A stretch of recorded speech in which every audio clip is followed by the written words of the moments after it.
Hi everyone, it's Scott here from That's English School. 英語研究プロジェクト。よくある間違いを分析します。タイトル通り、間違いから学ぶということですね。皆さん、ちょっとだけ間違ってるところがあると思いますけど、自分の日本語もそうだと思うけど、その間違いばっかり繰り返して同じ間違いをもう何年間も続く場合もありますよね。でも誰も言わない。このシリーズはそういう間違いをちょっとスポットライトを浴びて、なんでそういうふうになってしまうのか、それからもっと自然な言い方を紹介します。一緒に頑張りましょう。Let's get started.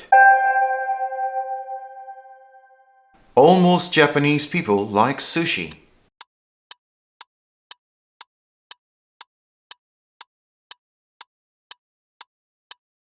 Almost Japanese people like sushi. Okay, so the problem with this is the combination of almost and people. On first sight, it doesn't look like such a big problem, right? Almost is a good word. Japanese people, that's a great word too. But when you put them together, it breaks a few grammatical rules. Understanding this subtle nuance is the difference between a good English speaker and an excellent English speaker. Which one do you want to be? The reason we can't say almost Japanese people like sushi. So first we have to look at the Japanese word hotondo and hotondo no. Almost and most can be used in these cases. But first, there are a few rules that we have to understand. Almost. So this can be used in phrases which express a quantity or a number. Almost all Japanese people. Almost 90% of the shops. Almost every student. Almost 40,000 homes. Almost every night. Most. This is when you have a phrase or a word that does not express quantity or numbers.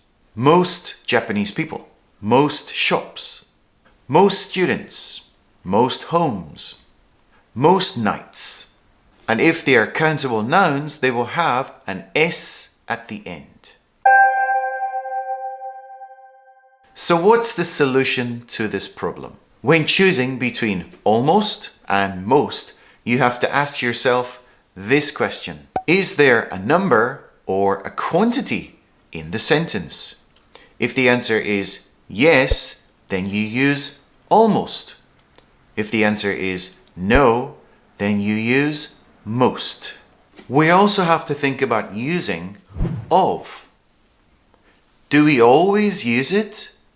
No, not always. When do we use it? Well, there must be a determiner before the noun. What is a determiner? Well, in Japanese it's called genteishi or ketteishi. Basically, it's a word placed in front of a noun to give it more information. Here are all the determiners used in English. Let's say we have the people and just people.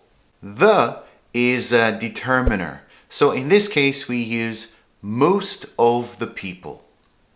For people, we just say most people. If there is no determiner, then you don't use of.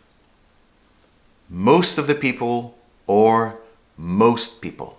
So how about using almost? Well, it depends on the phrase after it. If the phrase uses of when it's used by itself, then we can use it with almost. 80% of people living in Japan. Almost 80% of people living in Japan. So we have of is used in the original sentence, so it is also used with almost. How about this case? Every Christmas. Almost every Christmas.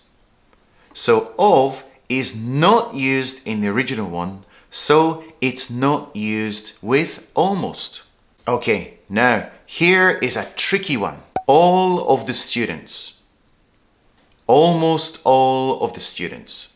In this case, you can use it or not use it because of is optional in the first original sentence. Okay, let's take a look at 5 example sentences. The first one, almost all of the people in our English school have been abroad at some point in their lives. At some point means at one point or one period in a particular time span. I get rid of a t-shirt almost every time I buy a new one. I hate my closet being all cluttered up.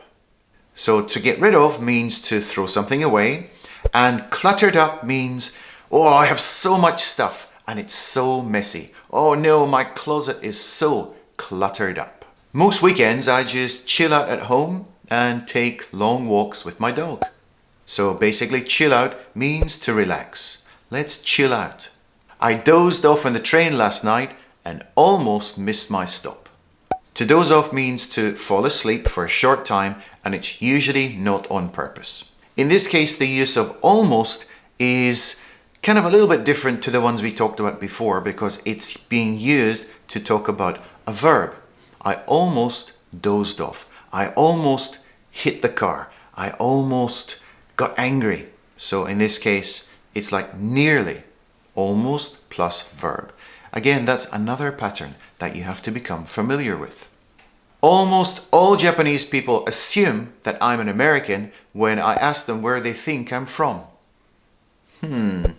I wonder why that is.